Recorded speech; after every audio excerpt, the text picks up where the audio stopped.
नमस्कार दोस्तों, स्वागत है आपका ऑनलाइन स्टडी लैब में। आज हम लोग साइंस का 25 अति महत्वपूर्ण प्रश्न को देखेंगे। साइंस का जो है 25 अति महत्वपूर्ण प्रश्न को देखेंगे, जो बिहार एसएससी इंटर लेवल और बिहार एसएससी ग्रेजुएशन लेवल के लिए अति महत्वपूर्ण साबित होने वाला है। तो वीडियो को शुरू करते हैं। चैनल पर नए तो चैनल को सब्सक्राइब कर लीजिए, वीडियो अच्छा लगे तो वीडियो को लाइक करिएगा। चलिए अगला प्रश्न बढ़ते हैं। प्रश्न संख्या 1 है। प्रश्न पे बढ़ते हैं। आपके स्क्रीन पर जो प्रश्न संख्या 1 है उसको देखिए कि जो पदार्थ जल के संपर्क में आने पर तत्काल कोलाइडी विलयन बना लेता है उसे कहते हैं।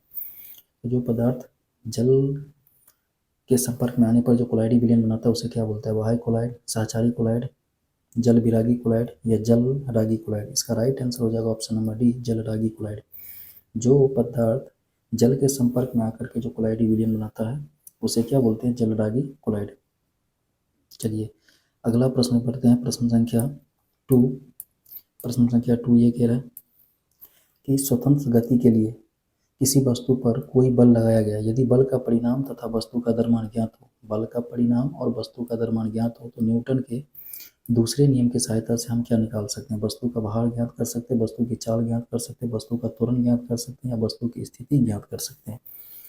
तो न्यूटन के दूसरे नियम से हम क्या ज्ञात कर सकते हैं? इसका राइट आंसर हो जाएगा ऑप्शन नंबर सी, वस्तु के त्वरण ज्ञात कर सकते हैं। अगर बल का परिणाम और द्रव्यमान दिया है तो न्यूटन के दूसरे गति से क्या ज्ञात कर सकते हैं? वस्तु का त्वरण ज्ञात कर सकते हैं। ठीक है, वस्तु का त्वरण ज्ञात कर सकते हैं। चलिए अगले प्रश्न में बढ़ते हैं। इसका जो फॉर्मूला होता है F बराबर मास इंटू एक्सेलरेशन। तो जब इसका द्रव्यमान दिया होगा और बल दिया होगा तो इससे क्या निकल सकता है? एक्सेलरेशन निकल जाएगा। ठीक है, अगले प्रश्न में बढ़ते हैं। प्रश्न संख्या 3 कहता है, प्रश्न संख्या 3 ये कह रहा है कि अबिंदुकता का दोष दूर करने के लिए निम्नलिखित में से किस लेंस का प्रयोग करना चाहिए? सिलेंडरी लेंस, अवतल लेंस, उत्तल लेंस या द्विफोक्सी लेंस। इसका जो राइट आंसर हो जाएगा ऑप्शन नंबर ए, सिलेंडरी लेंस। अबिंदुकता को दूर करने के लिए सिलेंडरी लेंस का प्रयोग किया जाता है। वही अवतल लेंस की बात कर ले तो अवतल लेंस का प्रयोग जो किया जाता है वो निकट दृष्टि दोष में और उत्तल लेंस का प्रयोग दूर दृष्टि दोष में किया जाता है। निकट दृष्टि दोष में अवतल लेंस और दूर दृष्टि दोष में उत्तल लेंस का प्रयोग किया जाता है। ठीक है, और जरा दृष्टि दोष जो होता है उसमें द्विफोक्सी लेंस। अगर जरा दृष्टि दोष की बात करें तो जरा दृष्टि में द्विफोक्सी लेंस का प्रयोग किया जाता है जरा दृष्टि दोष में। तो चलिए इसका राइट आंसर जो हो जाएगा ऑप्शन नंबर ए, अबिंदुकता को दूर करने के लिए सिलेंडरी लेंस का प्रयोग किया जाता है। चलिए अगले प्रश्न में बढ़ते हैं। प्रश्न संख्या 4।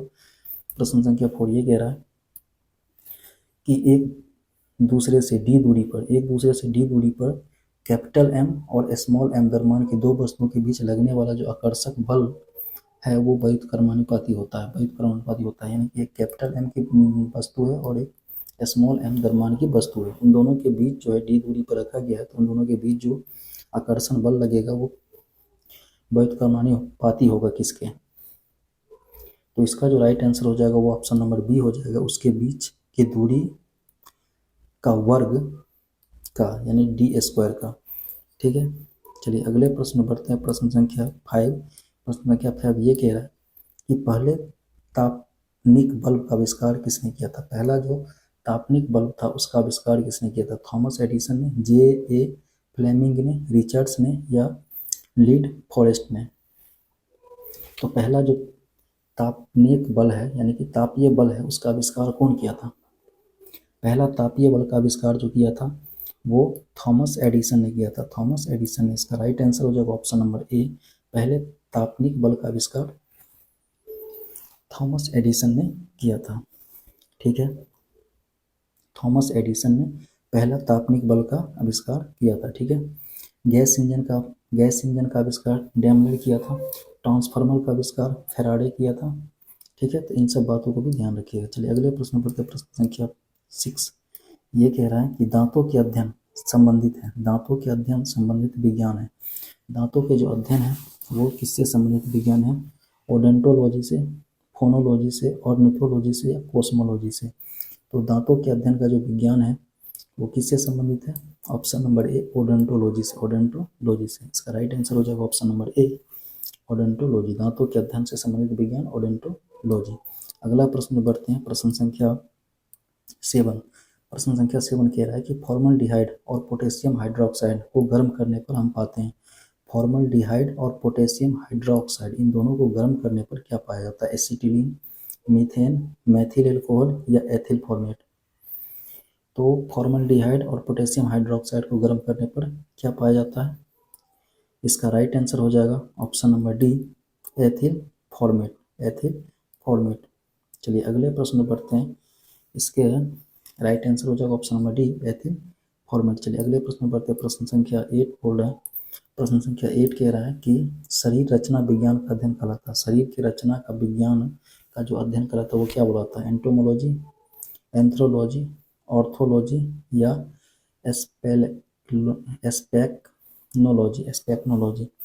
इसका राइट आंसर क्या हो जाएगा, इसका राइट आंसर हो जाएगा ऑप्शन नंबर ए, एनाटॉमी। शरीर की रचना का विज्ञान का अध्ययन कहलाता है एनाटॉमी, एनाटॉमी। ठीक है। एंथोलॉजी किसमें अध्ययन, एंथोलॉजी, एंथोलॉजी मतलब पुष्पों का अध्ययन, पुष्पों का अध्ययन, एंथोलॉजी में पुष्पों का अध्ययन। और मिथोलॉजी, और मिथोलॉजी ये पक्षियों का अध्ययन। ठीक है। ऑर्थोलॉजी में हड्डियों का अध्ययन होता है। ठीक है, तो इसका राइट आंसर हो जाएगा, इसका राइट आंसर जो हो जाएगा ऑप्शन नंबर ए, शरीर की रचना विज्ञान का अध्ययन एनाटॉमी होता है। ठीक है। चलिए अगले प्रश्न पढ़ते हैं, प्रश्न संख्या 9। प्रश्न संख्या 9 कह रहा है कि कौन सी बीमारी सबसे तीव्र गति से फैलती है, मलेरिया, प्लेग, प्लाइमिटिस या कोड। कौन सा बीमारी जो है तीव्र गति से फैलता है, कौन सा बीमारी तीव्र गति से फैलता है, इसका राइट आंसर जो हो जाएगा option number B, plague. Plague जो है तीव्र गति से फैलने वाला बीमारी है, प्लेग जो है तीव्र गति से फैलने वाला बीमारी है। यह क्या होता है, पास्चुरेला जीवाणु के कारण होता है, पास्चुरेला, पास्चुरेला जीवाणु के कारण होता है। प्लेग जो है पास्चुरेला जीवाणु के कारण होता है। ठीक है। मलेरिया जो है प्लाज्मोडियम, मलेरिया प्लाज्मोडियम नामक परजीवी से होता है। ठीक है। मलेरिया प्लाज्मोडियम नामक परजीवी प्रोटोजोआ से होता है। ठीक है, ये भी याद रखिए। चलिए अगले प्रश्न पढ़ते हैं, प्रश्न संख्या 10। ये कह रहा है कि स्पाइरोगायरा और प्लेनेरिया में होता है, स्पाइरोगायरा और प्लेनेरिया में क्या होता है, निषेचन होता है, विखंडन होता है, बीजाणु द्वारा प्रजनन होता है या पुनर्जनन होता है। स्पाइरोगायरा और प्लेनेरिया में क्या होता है, इसका जो राइट आंसर हो जाएगा वो हो जाएगा ऑप्शन नंबर डी, पुनर्जनन होता है। ठीक है। स्पाइरोगायरा और प्लेनेरिया में पुनर्जनन की क्रिया होती है। ठीक है। चलिए अगले प्रश्न में बढ़ते हैं, प्रश्न संख्या 11 कह रहा है, प्रश्न संख्या 11 कह रहा है कि नींद न आने के लिए प्रयुक्त डॉक्टरी शब्द क्या है। अगर नींद किसी को नहीं आ रहा है तो डॉक्टरी भाषा में उसे क्या बोलते हैं, डॉक्टरी भाषा में उसे क्या बोलते हैं, इसका राइट आंसर हो जाएगा option number B, insomnia, insomnia. ठीक है, इंसोमिनिया। अगर नींद ना आते हैं तो उसे डॉक्टरी शब्द क्या होता है, इंसोमिनिया। चलिए अगला प्रश्न है, प्रश्न संख्या 12 कह रहा है कि यक्ष्मा रोग पैदा करने वाला कारक क्या है। यक्ष्मा रोग जो है वो किसके कारण पैदा होता है, यक्ष्मा रोग किसके कारण पैदा होता है, इसका राइट आंसर हो जाएगा option number A, mycobacterium के द्वारा, माइको बैक्टीरियम के द्वारा। यक्ष्मा रोग किसके कारण होता है, माइको बैक्टीरियम ट्यूबरक्लोसिस के द्वारा। ठीक है। चलिए अगले प्रश्न में बढ़ते हैं, प्रश्न संख्या 13 कह रहा है, प्रश्न संख्या 13 कि आहार नाल के किस भाग में प्रोटीन का अमीनो अम्ल में निम्नीकरण होता है, आहार नाल के किस भाग में प्रोटीन का अमीनो अम्ल में निम्नीकरण होता है। ठीक है। स्टमक में, कोलन में, छोटी आंत में या सीखम में। आहार नाल के किस भाग में प्रोटीन का अमीनो अम्ल में निम्नीकरण होता है, अमीनो अम्ल में निम्नीकरण होता है। ठीक है। तो इसका जो राइट आंसर हो जाएगा ऑप्शन नंबर सी हो जाएगा, छोटी आंत। छोटी आंत में जो है प्रोटीन के अमीनो अम्ल में निम्नीकरण होता है। ठीक है। अगला प्रश्न है हमारा, प्रश्न संख्या 14 कि रुधिर कैंसर का दूसरा नाम है, रुधिर कैंसर यानी ब्लड कैंसर का दूसरा नाम क्या है, ब्लड कैंसर का दूसरा नाम, ब्लड कैंसर का दूसरा नाम क्या है, इसका राइट आंसर हो जाएगा option number C, leukaemia, sorry option number D, leukaemia. Blood cancer का दूसरा नाम क्या है, ल्यूकीमिया। ठीक है। ब्लड कैंसर का दूसरा नाम क्या है, ल्यूकेमिया। चलिए अगले प्रश्न में बढ़ते हैं। प्रश्न संख्या 15। प्रश्न संख्या 15 ये कह रहा है कि चॉकलेट स्वास्थ्य के लिए हानिकारक हो सकते हैं क्योंकि उसमें डैश की मात्रा अधिक होती है। चॉकलेट जो है शरीर के लिए हानिकारक है, यानी स्वास्थ्य के लिए हानिकारक है। उसमें अधिक मात्रा में क्या होती है? जिंक, निकेल, सीसा या कोबाल्ट। चॉकलेट में अधिक मात्रा में क्या होती है? चॉकलेट में अधिक मात्रा में क्या होती है? निकेल। इसका राइट आंसर हो जाएगा ऑप्शन नंबर बी। चॉकलेट में अधिक मात्रा में क्या होती है? निकेल।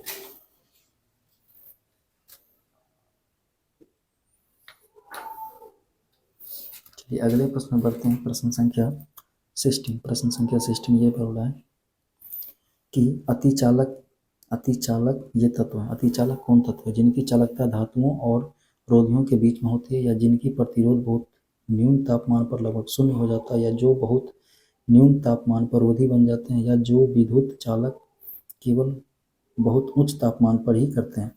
तो अतिचालक में कैसा लक्षण होना चाहिए? अतिचालक किसे कहते हैं? इन सभी फीचर में से अतिचालक किसे कहते हैं? तो इसका राइट आंसर जो हो जाएगा ऑप्शन नंबर बी हो जाएगा, जिनका प्रतिरोध बहुत शून्य तापमान पर लगभग शून्य हो जाता है। जिनका प्रतिरोध शून्य तापमान पर लगभग शून्य हो जाता है। ठीक है, अगला प्रश्न है प्रश्न संख्या 17। प्रश्न संख्या 17 यह कह रहा है कि एक ध्वनि तरंग की आवृत्ति 50 हर्ट्ज है और इसकी तरंग दैर्घ्य 4 मीटर है, तो ध्वनि तरंग की चाल कितनी होगी? एक ध्वनि तरंग की आवृत्ति 50 हर्ट्ज है और इसका तरंग दैर्घ्य 4 मीटर का है। तरंग दैर्घ्य की जो ऐसा मात्रक होता है वो मीटर में होता है, तो ये भी याद रखिएगा। तो ध्वनि तरंग की चाल कितनी होगी? ध्वनि तरंग की चाल पूछ रहा है, तो ध्वनि तरंग का चाल क्या होगा? ध्वनि तरंग की चाल बराबर जो होता है फॉर्मूला होता है वो आवृत्ति गुने तरंग दैर्घ्य होता है। ये आवृत्ति गुने तरंग दैर्घ्य होता है। तो आवृत्ति 50 हर्ट्ज और तरंग दैर्घ्य 5 मीटर है, तो ये 50 इंटू 4, 50 चौका 200, 200 मीटर पर सेकेंड। इसका जो राइट आंसर हो जाएगा वो ऑप्शन नंबर ए हो जाएगा, 200 मीटर पर सेकेंड। ठीक है, तो इन बातों को भी ध्यान रखिएगा। चलिए अगले प्रश्न पर पढ़ते हैं। प्रश्न संख्या 18। प्रश्न संख्या 18 कह रहा है कि दौड़ के दौरान धावक का गुरुत्व केंद्र होता है। दौड़ के दौरान जो कोई धावक होता है उसका गुरुत्व केंद्र होता है उनके पैरों के आगे, उनके पैरों के पीछे, शरीर के मध्य में या शरीर के बाईं ओर। तो इसका जो राइट आंसर हो जाएगा वो ऑप्शन नंबर सी हो जाएगा, शरीर के मध्य में। दौड़ के दौरान जो धावक का गुरुत्व केंद्र होता है वो शरीर के मध्य में होता है। इसका राइट आंसर हो जाएगा ऑप्शन नंबर सी, शरीर के मध्य में। चलिए अगले प्रश्न में बढ़ते हैं। प्रश्न संख्या 19। रासायनिक रूप से मिल्क ऑफ मैग्नीशिया क्या होता है? रासायनिक रूप से जो मिल्क ऑफ मैग्नीशिया वो क्या होता है? Magnesium carbonate, sodium bicarbonate, calcium hydroxide या मैग्नीशियम हाइड्रोक्साइड। रासायनिक रूप से मिल्क ऑफ मैग्नीशिया क्या है? रासायनिक रूप से मिल्क ऑफ मैग्नीशिया क्या है? तो इसका जो राइट आंसर हो जाएगा वो ऑप्शन नंबर डी होगा, मैग्नीशियम हाइड्रोक्साइड। रासायनिक रूप से मिल्क ऑफ मैग्नीशिया क्या है? Magnesium hydroxide. चलिए अगले प्रश्न में बढ़ते हैं। Milk of magnesia, milk of magnesia का जो फॉर्मूला होता है वो क्या होता है? मैग्नीशियम हाइड्रोक्साइड होता है, और मैग्नीशियम हाइड्रोक्साइड जो होता है MgOH का होल टू एच, MgOH का होल टू एच। ठीक है, चलिए अगले प्रश्न में बढ़ते हैं। प्रश्न संख्या 20। प्रश्न संख्या 20 ये कह रहा है कि मेलेनियम एक मिश्र धातु है। मेलेनियम क्या है? एक मिश्र धातु है। एल्युमिनियम और मैग्नीशियम का, या फिर मैग्नीशियम और जिंक का, या एल्युमिनियम और जिंक का, या मैग्नीज और मैग्नीशियम का। मेलेनियम एक मिश्र धातु है। मेलेनियम किसका मिश्र धातु है? मेलेनियम जो है एक मिश्र धातु है किसका? इसका राइट आंसर हो जाए ऑप्शन नंबर ए, एल्युमिनियम और मैग्नीशियम का। मेलेनियम जो एक मिश्र धातु है वो किसका है? एल्युमिनियम और मैग्नीशियम का मिश्र धातु है। ठीक है, एल्युमिनियम और मैग्नीशियम का मिश्र धातु है। चलिए अगले प्रश्न बढ़ते हैं। प्रश्न संख्या 21। प्रश्न संख्या 21 बोल रहा है कि आंख का वह कौन सा भाग है जिसमें वर्णक होता है जो किसी व्यक्ति की आंखों का रंग निश्चित करता है? आंख का वह कौन सा भाग है जिसमें वर्णक होता है और किसी व्यक्ति की आंखों का रंग निश्चित करता है? स्वच्छमंडल जिसको कॉर्निया बोलते हैं, या रंजिता पटल कुलाइड, या परितारिका आइरिस, या फिर कचाव काय बीटियस पिंड। चलिए इसका राइट आंसर हो जाएगा ऑप्शन नंबर सी, परितारिका। परितारिका जिसको आइरिस बोलते हैं, परितारिका जिसे आइरिस भी बोलते हैं, वो जो है आंखों का रंग निश्चित करता है। आंखों का रंग निश्चित कौन करता है? आइरिस या परितारिका। ठीक है, आइरिस या परितारिका। आइरिस के बीच में छिद्र होता है जो आंख की पुतली कहते हैं। आइरिस के बीच में जो छिद्र होता है, छिद्र, जिसे आँख की पुतली बोलते हैं। ठीक है, अगले प्रश्न बढ़ते हैं। प्रश्न संख्या 22। प्रश्न संख्या 22 कह रहा है कि इलेक्ट्रॉन सूक्ष्मदर्शी के माध्यम से क्या देखा जाता है। इलेक्ट्रॉन तथा अन्य मूलकण या जीवाणु तथा विषाणुओं की संरचना या मानव आमाशय के भीतरी भाग या मानव नेत्र के भीतरी भाग। इलेक्ट्रॉन सूक्ष्मदर्शी से क्या देखा जा सकता है। इलेक्ट्रॉन सूक्ष्मदर्शी से क्या देखा जा सकता है। तो इसका जो राइट आंसर हो जाएगा ऑप्शन नंबर बी, जीवाणु तथा विषाणु की संरचना। तो इलेक्ट्रॉन सूक्ष्मदर्शी से क्या देखा जाता है, जीवाणु और विषाणु के संरचना की कैसा संरचना है। चलिए अगले प्रश्न में बढ़ते हैं। बहुत छोटी चीज दिखाई जाती है। निम्न में से कौन सा तत्व समूह के समान वर्ग से संबंधित है। निम्नलिखित में से कौन सा तत्व समूह के समान वर्ग से संबंधित है। Lithium, magnesium, calcium, nickel, copper, zinc, lithium, sodium, potassium या फिर आयरन, क्लोरीन, ब्रोमीन। तो ये जो है समूह के समान वर्ग से संबंधित है।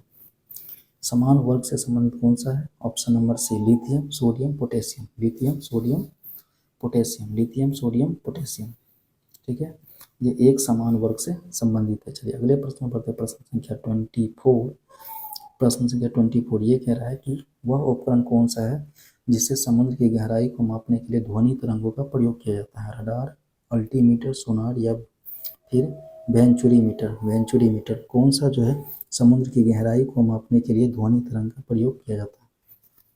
समुद्र की गहराई नापने के लिए जो ध्वनि तरंग का प्रयोग किया जाता है वो कौन सा होता है। सॉरी, इसमें ऑप्शन उल्टा पुल्टा हो गया। ऑप्शन नंबर बी, सोनार। सोनार जो है, सोनार से समुद्र की गहराई को मापने के लिए जो ध्वनि तरंग उत्पन्न किया जाता है वो सोनार से।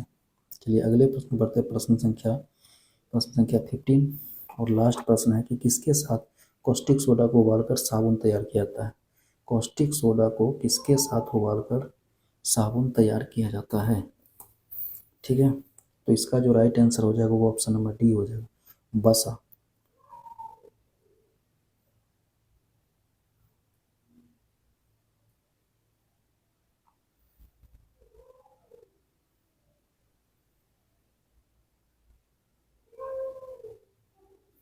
सॉरी,